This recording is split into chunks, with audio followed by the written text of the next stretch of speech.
Hey, everybody. I'm just getting in.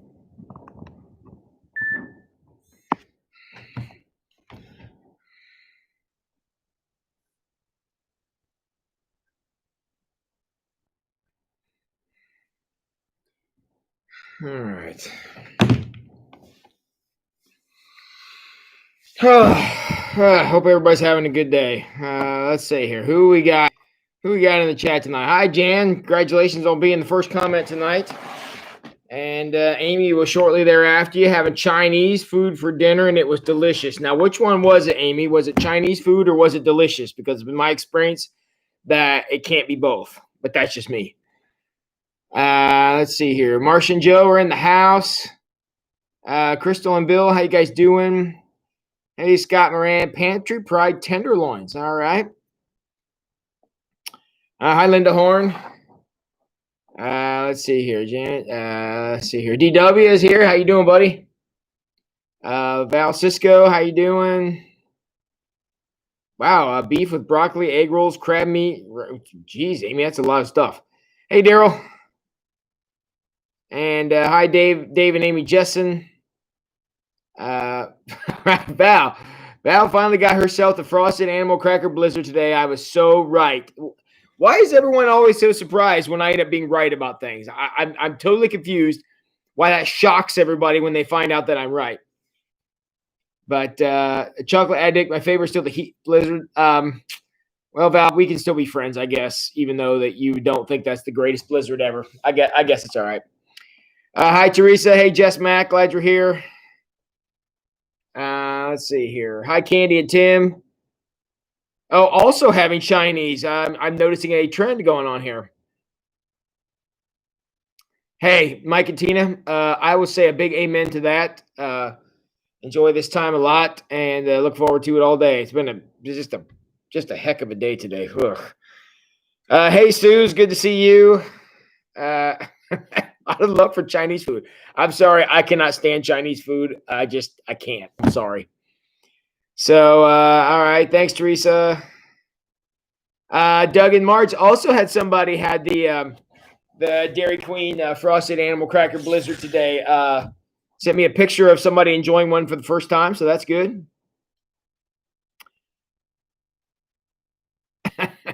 Thank you, Scott. We need to make sure we got that name correct. Very good. Hey, Ange, glad you're here. Am I okay? No, I'm not okay, and I'm going to tell you why here in a second. Christina, how you doing? Hey, Miriam. Crystal Dove says, good evening. I'm at my son's house in Indian Lake with my grandkids. Bill is in St. Mary's. Holy cow, we've got the big connection going on here. Very good. So, Christina says, homemade Chinese is really good. Not a fan otherwise. Sorry, Christina, I'm not a fan, period. I can't, I just can't deal with soy sauce. I don't like it. So, and, all right.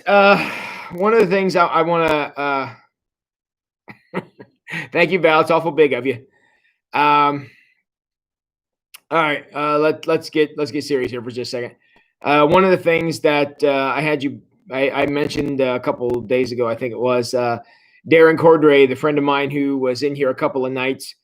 His son had just a really bad episode, had an aneurysm.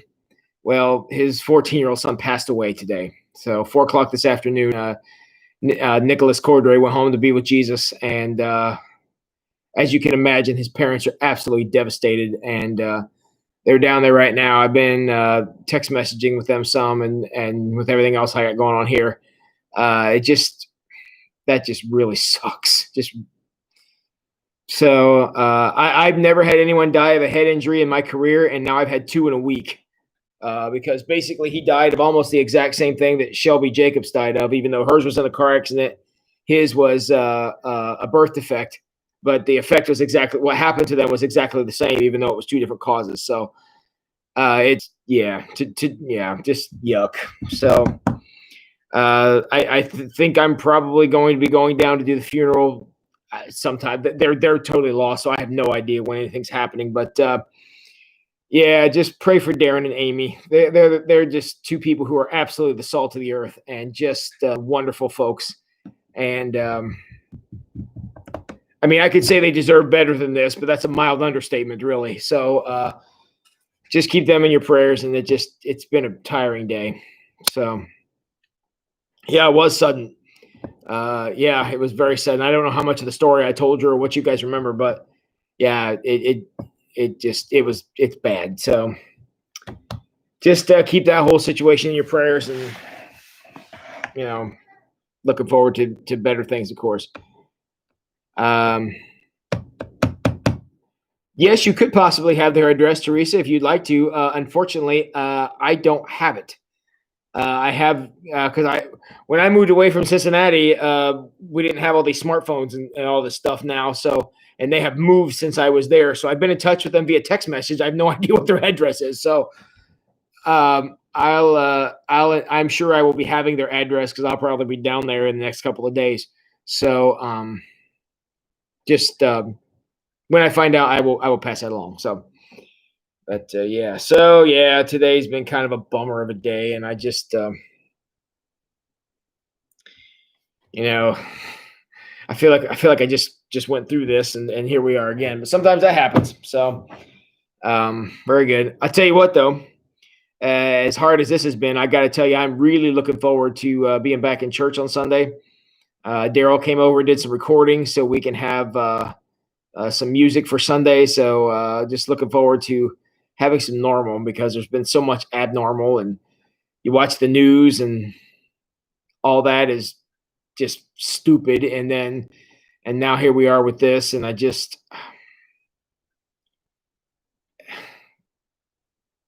feel like people who are upset and people who would try to disrupt communities and tear apart the place where they live, I feel like they've never had anything bad happen to them ever, because if you're truly upset about something, destroying something's the last thing you want to do. And I don't understand why anyone would feel that way, but that's where we are. So, anyways, keep them in your prayers. I would definitely appreciate that. And also, here's Jess Skinner. I see. Jess, did you get my email because I'm such a brilliant person, I managed to destroy the link I sent you. Please don't post the link.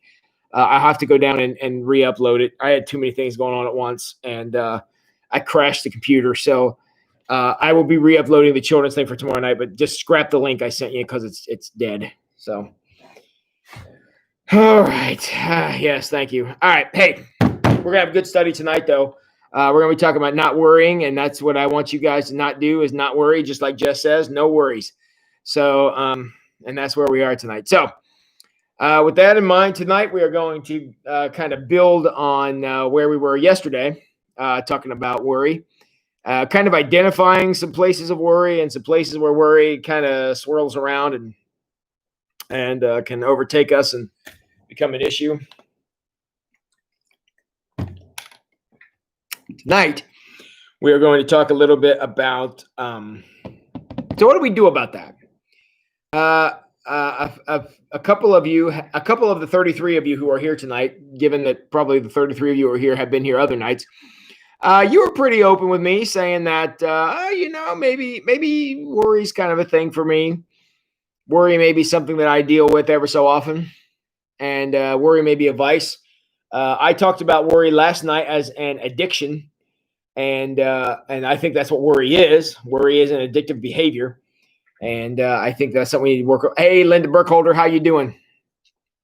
I think that's something we need to watch out for. Now, my Aunt Kate, I know, is one of the 34 people or 35 people now who are in here tonight. So I know that even though she doesn't ever comment, I know she's here because she always calls me or texts me when we're done. Last night, she called me after the live stream, and we were talking while I was riding my bike home. So I nearly wrecked a couple times, but I made it. We were talking about kind of rehashing what we talked about 2 nights ago about how if we want to get rid of behaviors that we don't like and we want to break addictions, the first thing that you have to get rid of is the excuse. So any behavior you're willing to excuse is a behavior you're going to repeat. Whatever it is. And in order for you to engage in a bad behavior like worry, you have to be willing to excuse it. Because none of you're all good people. All 36 of you who are here right now, you're all good people. I know you're good people. I just adore you all because I know what good people you are. So you would not naturally do something bad because you're good people. So in order to be able to engage in something that you know is destructive, like worry, you have to excuse it somehow. And I think Craig did an outstanding job of outlining that. Any behavior that you know is destructive that you still do, you have to excuse it somehow. And if you want the behavior to go away, the excuse has to go away. Okay? The excuse has to go. So, and that's what has to happen. Because as long as you allow the excuse to hang around, the behavior ain't going nowhere. I don't care what it is. I don't care if it's worry. I don't care if it's overeating. I don't care if it's, not taking care of yourself. I don't care if it's gossiping, whatever the bad thing is. Don't even matter. As long as you allow the excuse to survive, the behavior will remain. However, if you can destroy the excuse, the behavior will melt. Okay? But the excuse has got to go. And one of the things that she and I talked about last night, because I'm not gonna say what it is, Kate, so don't worry about that. But the one thing that we were talking about last night is, so what do we do? Well, look, and maybe we should have gotten to this discussion before now, but we're here now, so this is what we're gonna have. If you want to change a behavior, if you want to break an addiction, get out a piece of paper, and this is going to be my double dog dare for you for tonight, because y'all know you can't turn down double dog dare unless you're a chicken, and I know there ain't no chickens here. So, hey, Cheryl, and I know there's no chickens in this chat. So, what I want you to do is you identify the behavior you want to change. It may be worry, which is the chapter we're on now. It may be worry. I mean, it may be maybe a food disorder. I mean, whatever. I mean, gosh, there's so many things you can pick from. Look at your life and say, there's something I want to change. Here's the way I want you to attack that. I want you to attack that by getting you a piece of paper, much like this one right here. You see, this is my sermon notes I have every week, so I'm mapping out the sermon here. Get your piece of paper, a nice blank one like this, and just write down what your excuses are. How can I excuse this destructive behavior? I know this ain't good for me. I know I shouldn't be doing it. I know God said I shouldn't be doing it. I know I shouldn't be doing it. My family knows I shouldn't be doing it. I'm doing it in secret. I'm doing it behind closed doors, whatever. Just get out a piece of paper that you're never going to show anybody, and I'm not going to ask you to show it here, and write down there and say, here's how I excuse that behavior. If it's worry, well, here's how I excuse worrying. I think it's okay because my mom was a worrier and I learned it from her, or that's just how I'm wired, or that's just what I do, or I'm really passionate about this, so I worry about it all the time, or whatever. Somehow you have to be excusing that. Identify what the excuse is and then get rid of it. Say this desire, this excuse no longer holds any water. I will never act upon this excuse again. And if you can do that for your bad behaviors, they will melt like the Wicked Witch. Just, little water and right into the floor. And that's what bad behaviors do. However, you let that excuse stay, you can never get rid of it. The example I used when I was talking to Kate last night is the same one I'll use for you guys. I used to be a fireman for a lot of years, and I, drug people out of homes and things like that, and had stuff fall on me, and I've still got scars from it and things like that. But I was a fireman for a number of years. Look, if we're coming up to a burning structure and it's burning out of control, and we start fighting the fire, and we find out there's a gas leak inside the building, guess what's not going to do any good? Fighting the fire. The fire will literally never go out as long as the gas leak is happening. I don't care what kind of,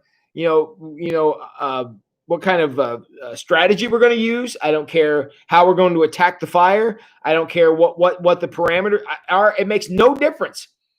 If the fuel is still fueling the fire, you can't put it out. I don't care how much skill you have, how brave your firefighters are, how much water you put on it. It makes no difference. The fire will not go out. Same as your life. If you have a destructive addiction, destructive behavior, something that you don't like and God doesn't want you to have, the excuse is the gas leak. You got to turn the gas off first, because that fire will burn as long as the gas is there. That behavior will exist as long as the excuse is there. It's the excuse that's got to go. And if you get rid of the excuse, a lot of times there's not much fire left to fight. I learned that in a few situations I was in. So any of you who are thinking about attacking an addiction or attacking a bad behavior or trying to make some of that change we were talking about in the last chapter, keep that in mind. It's the excuse that allows the behavior to continue. You can go fight the behavior all you want. As long as the excuse is there, you can cut the head off of it. It'll grow 2 more. It doesn't make any difference. Val, the excuse is the root cause, whatever it is. So keep that in mind as we're going about this tonight. If you want to go after an addiction and you want to try to purge something like that from your life, which I highly recommend, by the way, go after it through the excuse. Take out the excuse first, and you'll find the behavior isn't nearly as mean otherwise. I wanted to throw that out there because I thought, Kate, you and my discussion last night on the phone was very good. And I wanted to share that with you because there's a lot of people out there trying to fight. I know when we think of addiction, it's always like alcohol and drugs. And yes, those are addictions, but there's a lot more of them out there than that. And there's a lot of, obviously Craig used his excuse, or he used his addiction of workaholism. See, that's a very socially acceptable addiction, but it's still an addiction. It acts just like an addiction. It's just one that is not frowned upon like some of these other more I can't say more harmful because all addictions are harmful, but more accepted practices. So, all right, that's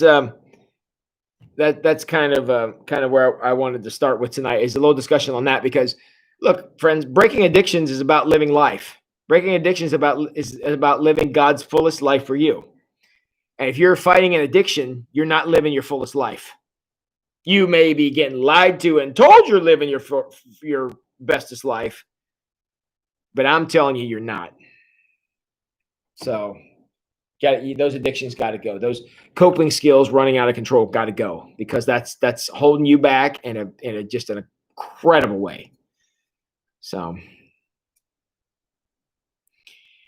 with that in mind, now let's go to the chapter for tonight. I'm on page. If you got a book.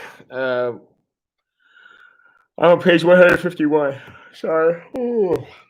Been a long day. 151. I'm under the subtitle there, obviously, Freedom from Worry. Freedom from Worry is like breaking an addiction. And that's what it is. And I'm looking over here in the comments, and I'm seeing Val say chocolate addiction. Yeah, can we get a what up from the chat room here? Chocolate addiction is a fun one. My personal favorite is the frosted animal cracker blizzard addiction that I'm currently nursing. And I didn't have one today, so I did good. I had one yesterday, but I didn't have one today. So that's probably a good thing. I did have a bowl of Fruit Loops though. I'm working on a pretty good Fruit Loops addiction too. But I feel like I'm a bad influence on you guys with the eating stuff. But, all right. I'm just trying to prove that I'm human and I struggle with stuff too. So yeah, on that note, let's move on. All right, I'm on page 151 under the Freedom from Worry subtitle there. Very first sentence. 2 steps toward freedom from worry are, Susan Eggery has said chocolate makes things better. I will tell you that is a maxim that she lives by. I can attest to that. And don't let her fool you. 2 steps toward freedom from worry are to do what's wise and think on right things. 2 steps to being free from worry, for freedom from worry, are to do what's wise and to think on right things. It's as simple as that, folks. Why is this still an issue? Right? Just 2 steps and there you go. So, okay. The problem we run into is we don't always do what's right, and we clearly don't always think on right things, especially when we're thinking up excuses or dwelling on excuses, because excuses are not right things. And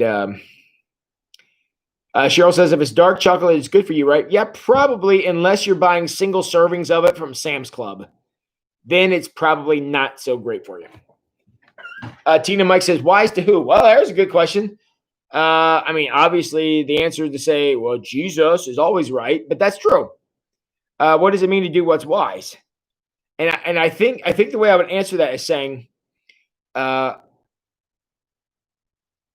every time. It's not always crystal clear. I'll definitely give you that. But I think in the vast majority of situations, we walk into them, we look one way, we look the other way. We know which way we're supposed to go. Again, I'll give you there are some ambiguous situations that's not clear. But I think for the most part, if your heart is in the right place and you're not allowing yourself to excuse bad behavior for any reason, what's wise normally bubbles to the top. Again, not every time.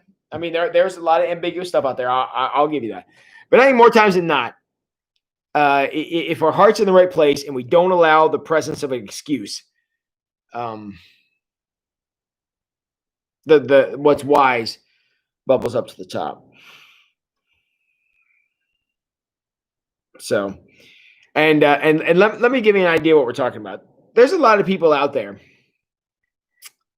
present company excluded, of course. But there's a lot of people that we all have met. You guys have met them. I've met them. We've all talked to them. And they're big planners, okay? Big dreamers. Really got this grandiose idea of what they're going to do with their life, or this new latest thing that's going to happen or whatever. And they've got all these plans and all these aspirations and all this stuff, and nothing ever comes of it. You guys know somebody like that? Craig goes on from here. When we're talking about doing what's wise, when we say do what's wise, there's an implication there that you're actually doing something. I think a lot of times we think the wisest thing we do is just to sit back and wait for God to roll what we want into our laps. And then we get disappointed when he doesn't, because that ain't how life works. And let me tell you something. It's not nearly as gratifying to have something given to you than it is to go out and get it. There is satisfaction in working hard and working smart and behaving yourself and walking the line. That's a good thing. Work is a good thing. And I know there's a lot of voices out there in the world today that are trying to tell you, everything should be given to you for free and you should never have to work for anything and all this, provided and entitlement programs and all this stuff. I'm telling you right now, that is not a satisfying way to live at all, period. Yes, we like to be well rewarded for stuff that we do, but we like to do things. We people are doers. We like to be busy. We like to be contributing, contrary to anybody will tell you. When we look at people who play video games and screw around all day, we frown on that. And I'm not saying video games are bad. Look, I play video games too, but I'm what I'm saying is that we like for people to be gainfully employed. Hey, Kevin, glad you're here, buddy. But we like to do that ourselves. We like to be busy. We like to have stuff to do. That's been the hardest part of this whole shutdown thing is there's freaking nothing to do, and it gets to be aggravating. And but there are some people around who would just sit back and expect life to kind of roll into their laps. And I'll tell you, occasionally when that does happen, it's less gratifying than when you've went out and got something. And he goes through a whole section here where he talks about people who want things that they won't have a sense of purpose, Jan, to go out and get. Okay? I'm just going to read this to you because I think it sounds funny. And when you put it this way, everybody's like, yeah, I get that. That's bad. However, I'm pretty sure we've all been guilty of this one time or another. And we certainly know people who have been guilty of this one time or another. Okay. I said, so you've been looking for a job?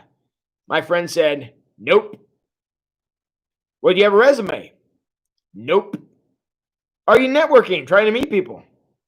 Nope. Well, what exactly are you doing? I'm trying not to freak out while I'm hoping that God will bring me a job. He says, I've known people like this in a variety of situations. You probably have too. Here's the next example. So you want to get married. Have you left the house?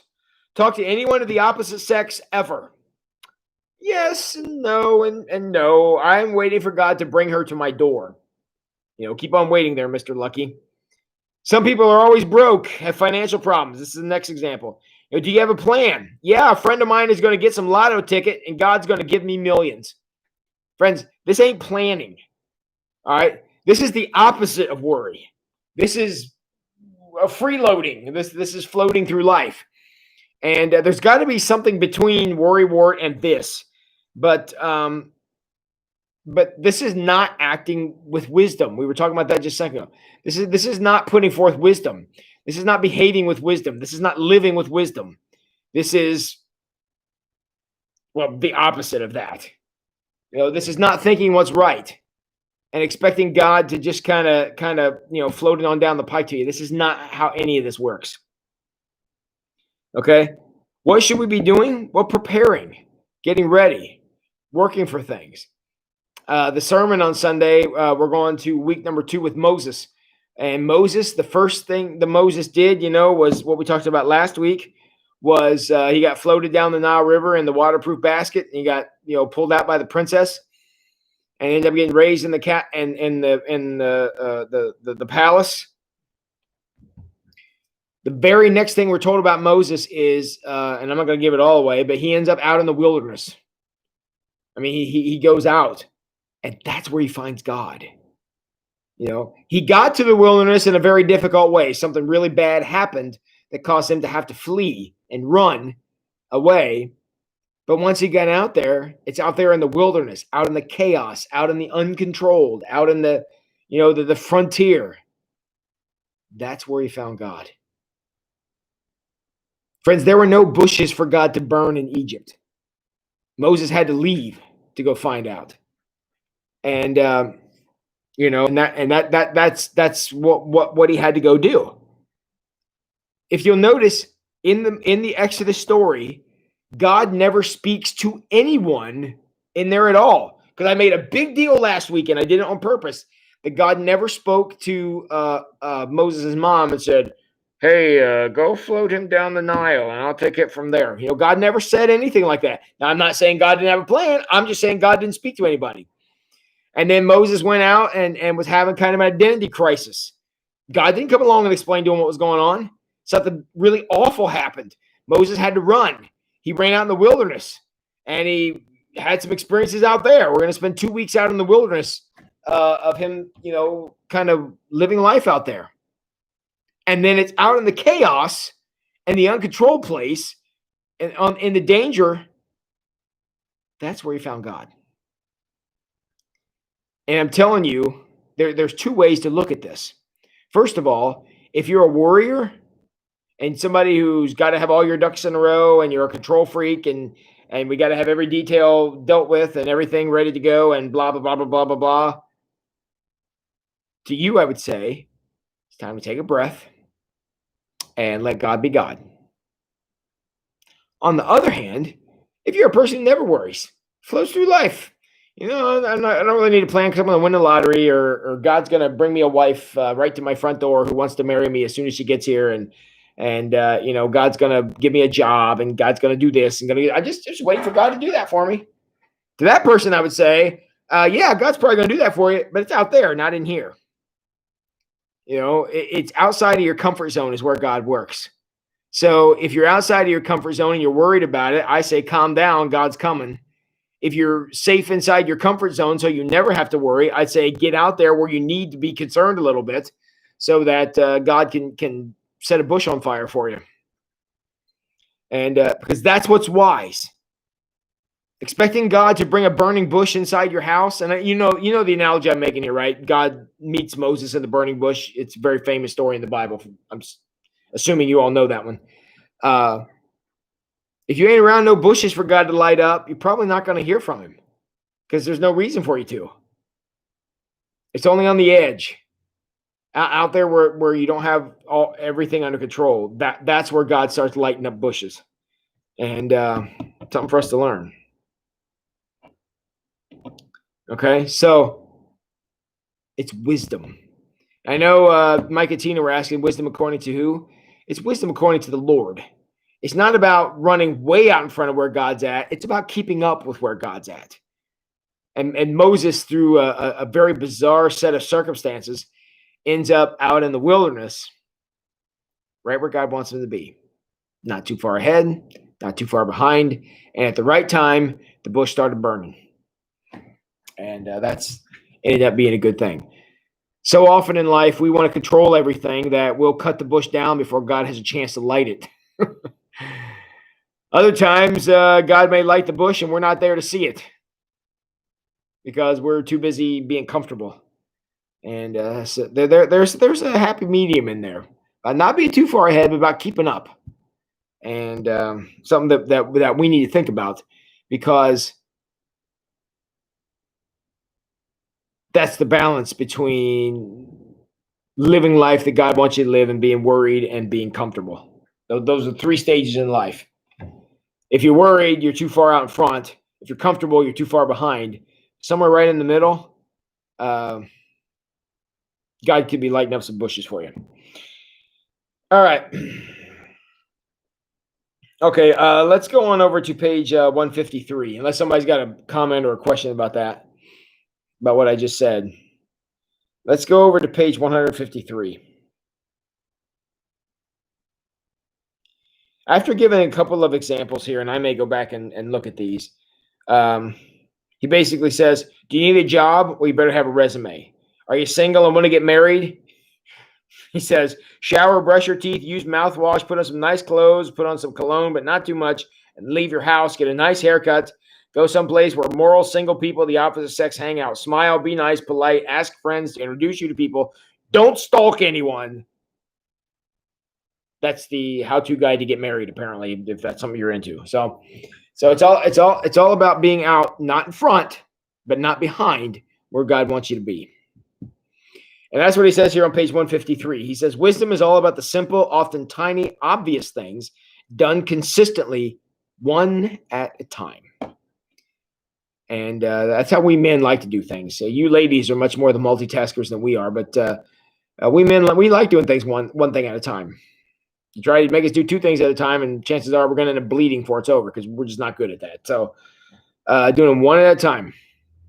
Philippians 4, 6, and 7 says, don't worry about anything. And it doesn't just tell us what not to do. It says for what we should do as well. Don't worry about anything. Instead, pray about everything. Tell God what you need and thank him for what he's done. I mean, really. I mean, this is little kid Sunday school lesson stuff. But it's stuff that we adults are still struggling with. Some of the pastor here still struggles with at times. And, we run into situations where, there's a difficult situation, but God may meet us in the middle of it. Michelle wants to know where the place is to meet single Christians. Nowhere around here. Yeah, they're in short supply. I'll give you that. The problem that we often run into with single people is the people who have made good spouses generally already are, unless there's some kind of extenuating circumstances. And I say that as a not married person. So that's a struggle that we all have about finding good people to deal with, and that's why Susan has a chocolate addiction, because she has to deal with me, and I'm real sorry for her for that. So, but that's what it is. It's about doing the right thing consistently when it needs to be done. Not too late and not never, certainly. But it's about doing these things consistently and making them a part of our life. Again, going back to what we talked about a few minutes ago about changing bad behaviors.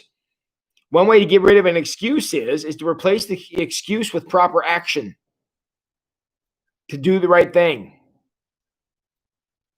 Say the reason I'm not excusing this bad behavior is this bad behavior robs me of the time, energy, opportunity, whatever. It robs me of the chance to do good things.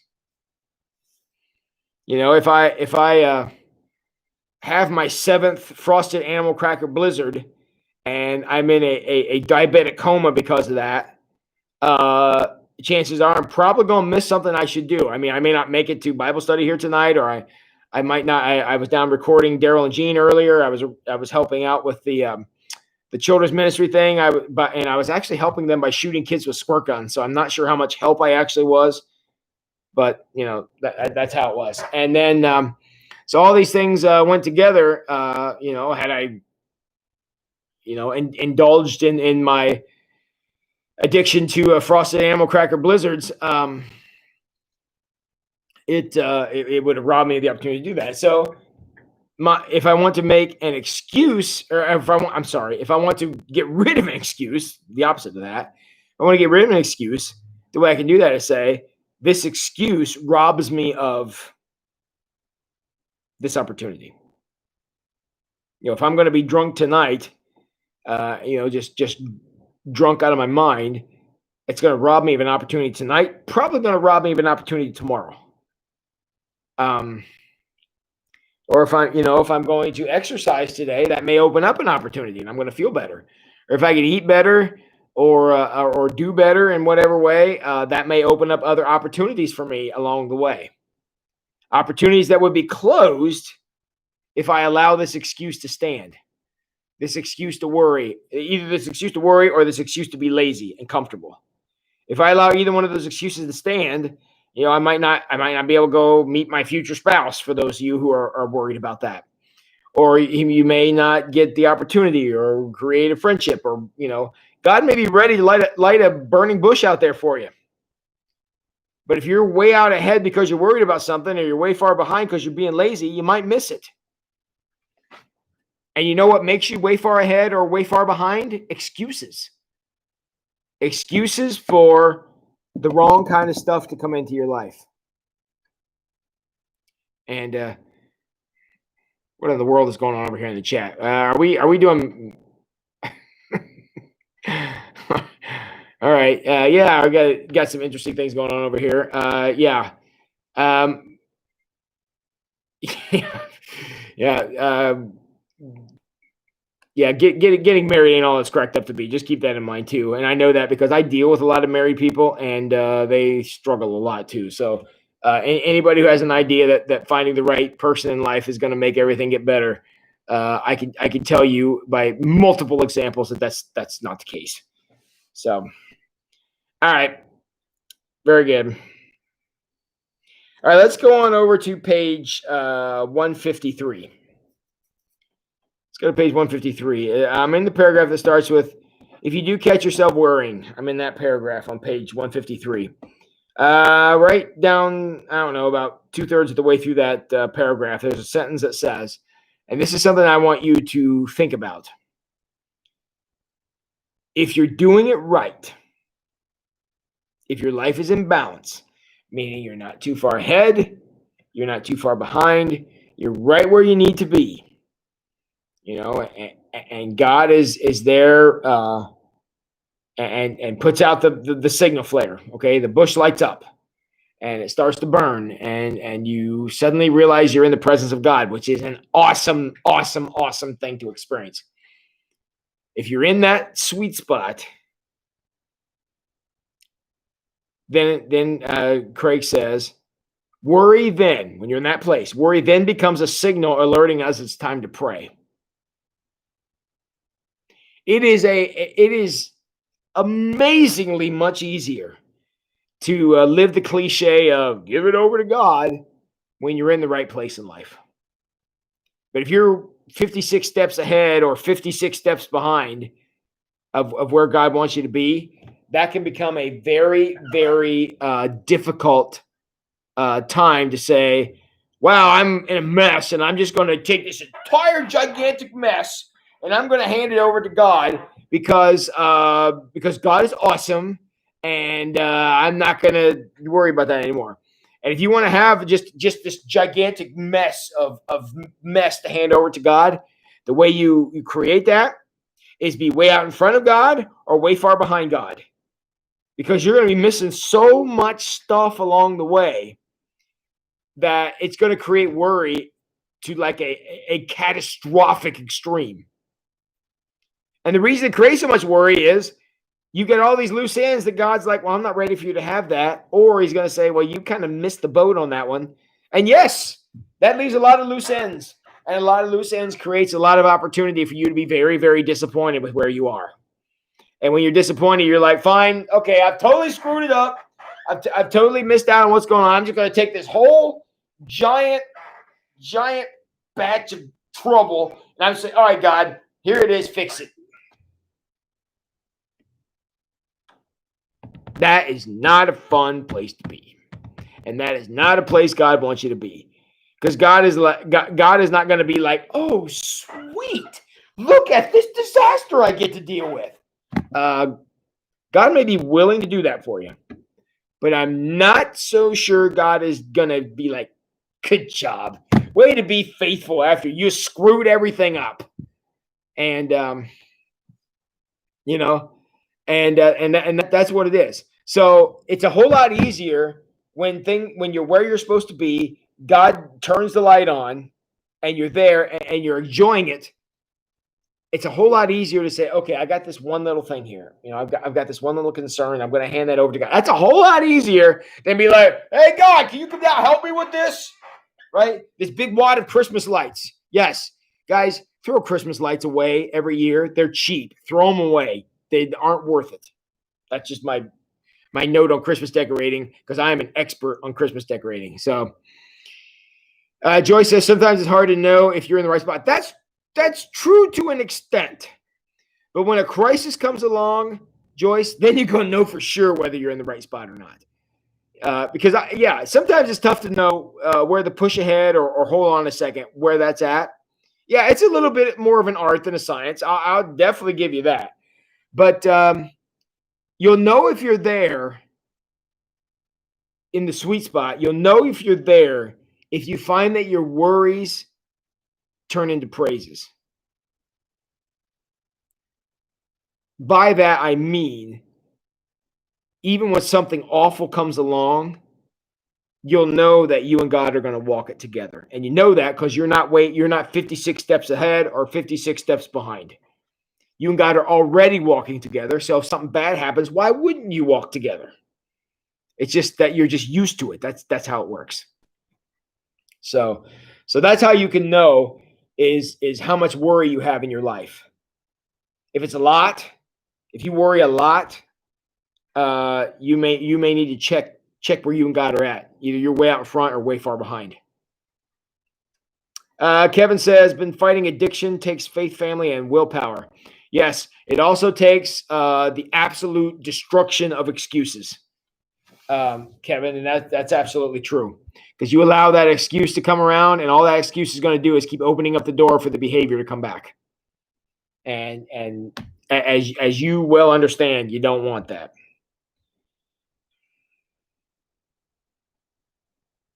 Okay, let's turn over to page 154. All right. We're gonna have a true or false question. Y'all ready for a true or false question? So everybody, get your fingers ready. Get your cursor down in the comment. I'm going to ask a question from page 154 here. I'm going to read a sentence from Craig's book here, and I want you to take like 1 second because that's all the more time you're going to need. Think about your life and then give me a true or a false. Ready? All right, get ready to type. Here we go. Sometimes God's response to prayer may take longer than you want. True or false? Sometimes God's response to prayer may take longer than you want. True or false?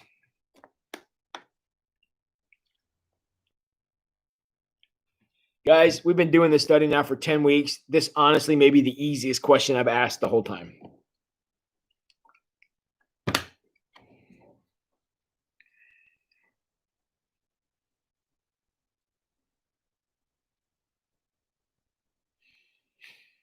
Wow, we about got a unanimous on this one. All right, I think it's unanimous, with the exception of Dave Jessen's T. I think everyone said true. So, yeah, true. It is true always. Why? Because we want it when 10 minutes ago. That's when we want it. And and because that's the way our life functions. I can get on eBay right now and buy something and have it here in a couple of days from anywhere in the world, or I can, drive over to the department store and go see my man DW over at Kroger, and I can have it right now. Within the next 10 minutes, I can have something, and that's the way we're used to things functioning. So when God says, "I'm not sure you're ready to have this yet," you're like, "What? I mean, would Amazon ever say that to me? Would Kroger ever say that to me? Would Walmart ever say that to me? No, we know it wouldn't. Because so our world doesn't function on this weight crap. We don't do that. And so sometimes that response takes longer than we'd like. Honestly, I mean, you all heard what I told you at the beginning of our study tonight. Sometimes the answer don't come at all. The answer we get is the one we don't want, which is clearly what happened in that situation. And so that can be hard. Sometimes the answer comes down that not only is it late, the answer comes down we don't like. We want to go best out of 3. And, sometimes the answer is no. Sometimes the answer is just nothing. Nothing happens. And that's those times are hard. Look, they're hard. You don't need to explain it to me. I get it. But the idea is we pace ourselves at God's pace. And that's the important thing to do, because again, one of our responses to crushing disappointment is, well, I ain't waiting around for this. I'm going to go out ahead, or why should I bother? I ain't doing nothing anyways. And that's both of those are hard. That's right, Cheryl. God's not an ATM. You put your card in and you punch some buttons, and if you're lucky, you win and get some money. It just doesn't work that way. Yeah. I think we're all getting old waiting for something, Val. That's probably true. But what I want you to understand is that even when life is hard and you're in the wilderness and all these things are happening and all this stuff is going on around you, and you're displeased with what we see happening, and you're frustrated and you're disappointed, just take a second to consider the alternative. The alternative is doing it literally all by yourself. That's the alternative. Be completely, totally, absolutely alone. And I mean, that's it. That's the other option. So even a God that we occasionally or even often get disappointed in, I mean, honestly, that God is better than nothing. This God's better than being alone. And nobody wants to face challenges alone. I understand we may not all want to jump out and share everything with everybody. I get that, but we have to keep in mind that picking option B and having nothing is in no way better than waiting on God. And that's one of the things that we need to watch out for. And it's disappointing sometimes. Because, I mean, look, let's be honest. He talks about this a little later on page 154. Is, again, without God, and without God giving some pace to your life, and without God setting the rhythm of your life, and without God kind of watching over what's going on in your life, without that, literally, my friends, your worry is all you got. That's it. There is nothing else. You're going to fully depend on yourself for everything. Even stuff that you have no business even thinking you can control, let alone actually control it. And that can be a dangerous place to get into.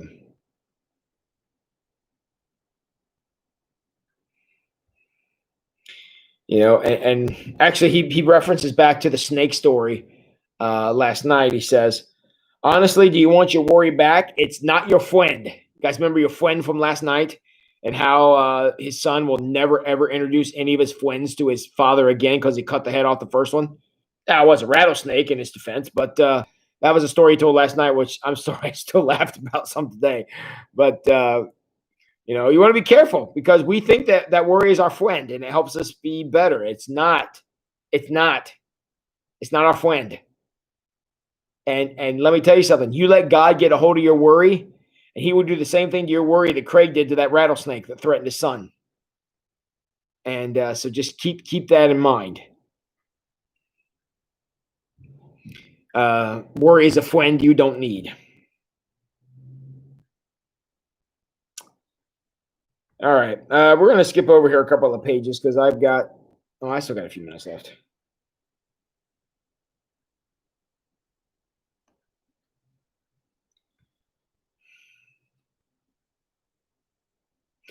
Okay, let's talk about, and this may be the last thing we get to. Let me see. Oh no, I still got a few pages left. Let's talk about. So, what do we do? What do we do when we are trying to deal with a situation? Okay, something's come along and disappointed us. God was slow off the intake. God didn't save the day. God allowed something just catastrophic to happen. From the way it looks, I'm going to be involved in 2 funerals for children in less than a week. So trust me, guys, I'm feeling this one tonight.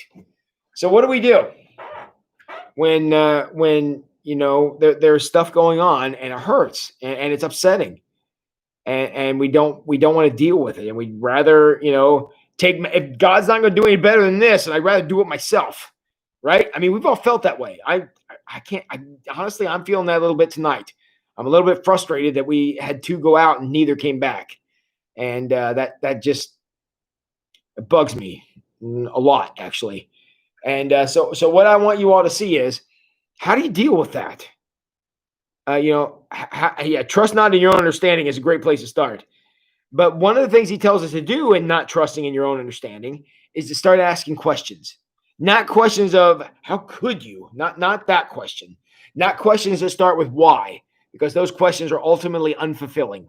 Explanations do not take away bad experiences. Explanations do not take away hurts and pains. Explanations do not help those things ever. Even if it's a completely plausible explanation that allows, everybody to save face, makes everything seem better, even those don't help when something's real bad, okay?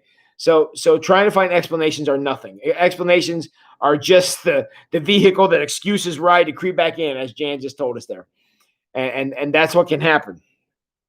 So Craig says, and trust me, this guy right here is going to be praying this prayer tonight. And that is, what are you trying to teach me? What do I need to learn from this? What is this experience going? How is this experience going to bear fruit in my life? Because look, any of you who've ever dealt with children, or any of you who've ever been children yourself, which I know is all of you, you know that if you get grounded or you get in trouble or whatever, what do you want to do? I want to prove I learned a lesson so I can get on to something else. Well, look, dealing with God is the same way. If you're going through a rough time, and I'm not saying it's punishment, I'm not at all suggesting that. But if there's a situation coming along, and I'm not saying God caused the situation, I am absolutely not going to believe that what happened to Nicholas and what happened to Shelby was God's will. I don't even go there with me, because I'll get upset, because I don't buy that. However, something happened that's bad. So God, how are you going to redeem this? What are you going to do with this to bring us all to a new place? Because I'm not buying that you caused this, but here we are. Okay, so we're now in this place. Yes, I understand we live in a broken, fallen world where bad things happen. Got it. What can I learn from this? And this is when I was in high school, 1,000 years ago, on December the 18th, 1992, at 7:56 in the morning. I think this memory sticks with me. A dear friend of mine and her little brother were killed in a car wreck on the way to school. It was the day before Christmas break, my senior year. We were all screwing around and everybody was whatever, and she was pulling out of her driveway and got hit by a guy flying down the road and killed both of them instantly. And I remember I was actually in counseling through the school for that for a long time because I was devastated. And that was the question they asked me to keep asking. How can this experience make you a better person? And I can remember at that time, 25, well, geez, longer than that ago now. How old am I? I'm 45, man. So it was like, gosh, it's almost 30 years ago. Good grief. But anyways, like almost 30 years ago, this happened, well, 27 years ago. And I can remember at that time saying, well, because I knew I was going to be a pastor then, I even said, I'm going to face this again. This is going to happen again. God forbid that it does, but it's going to happen again, and I'll be better prepared to deal with it next time around. And you know what? I have drawn back on that experience lots of times. Did that make it worth it? Nope. Would I trade my friend and a little brother for that experience? Nope. If God gave me the option of not having that to lean on and having them back, would I ask for them back? Yep. Wouldn't even hesitate. It's not even a choice. However, here we are. And that's what I learned from that is how children, because that's what I was at the time, deal with grief because I had to do it. I was awful. And so I have used that thing that I will never agree was God's will, that God, I will never agree that God caused, but God has used that in my life to prepare me to speak to people like when I spoke to, the people at Shelby's funeral. And if I end up speaking at Nicholas's funeral, I will draw on it there too. But it's part of the experience of the fabric of who I am as a pastor now and the situations I have to deal with. Why? Because at that time, a very wise counselor, whose name I don't remember, told me to ask, what can I learn from this? So I did for like a year afterward. And that's where I came to. So that's so when you're at a time in life when things are a little dry, or you find yourself like Moses, you kind of literally run out of town into the wilderness, suddenly you go out there and meet God. That's the question you ask. How is this going to feed into what you need from me? And that's what we say. So, because to me, that's wisdom. I mean, that was essentially, I forgot his name. Solomon. That was essentially Solomon's prayer. Was when God said, "Hey, I want to give you something." He said, "Well, make me wise. Make me wise so I can be a good ruler for your people." Well, you know what? That's the same prayer I pray. And that same prayer all 36 of you logged in here right now should be praying, and that is, make me a person better able to carry out your will. That's wisdom. That's not being too far in front. That's not being too far behind. So you're right where God wants me to be. I can do things now that I could not do when I was 17 because I've been prepared. And yeah, Cheryl, I'm sure that you've told many children that and many families that through the years. So, yep. All right, folks. I think I've been on this enough. I'm flipping ahead to the next chapter. Yeah, thank you, Joyce. Phil is wise beyond his years, and he really did well with that, and he did well for that being his first funeral he ever done. I was proud of him. So, did y'all happen to go look at what the next chapter is? So the discomfort is going to continue into the next chapter, where the chapter is when you believe in God but pursue happiness at any cost. I'm sure that none of you are happiness addicts. I'm sure none of you fall into that category. So this is what we're going to be looking at starting tomorrow. When you believe in God but pursue happiness at any cost, and that's where we're going to. That's where we're going tomorrow. So, so the discomfort continues, and you all are welcome for that. So, yep. Very good. So, and I agree, Jan. Phil did do an awesome job. No question about it. So, all right. Who else has got something for the video tonight? I'm sorry I was not on my game tonight. I apologize. I'll be back in the swing of things tomorrow. Just today was a really long day. Trying to get things together for Sunday and then Nicholas, and it just wasn't my favorite day I ever had. And I'm sorry. I'll be more on my game tomorrow night. So, all right. Anybody got a comment for the good of the order here? Come on, somebody send us out of here on a good one. What do you guys got?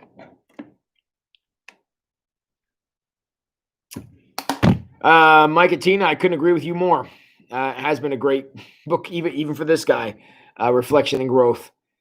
And thank you, Christine. I'm glad you're enjoying it. Thanks, Linda. I'm not beating myself up. I'm just letting you know. And yes, thank you, Amy. Drop us a thumbs up if you would, please, on your way out. It makes us more relevant to the YouTube search engine. So, all right. All right, everybody. I think we've done enough. I appreciate you guys coming out to share the evening with me. And oh no, Jan, I'm fine. I'd miss you guys too much. We're gonna finish this book, and then we're gonna talk about where we're gonna go from there. But we'll be good through this week and next. So, hey, I appreciate you guys very much. Again, thank you for coming in to spend the evening with me. I really, really appreciate it. I love you all very much. Hope you all have a great night's sleep tonight. Hope you got an air conditioner wherever you are. It's a little warm out there. But hey, everybody have a great evening. And you all know what you need to go do now. Go wash those hands.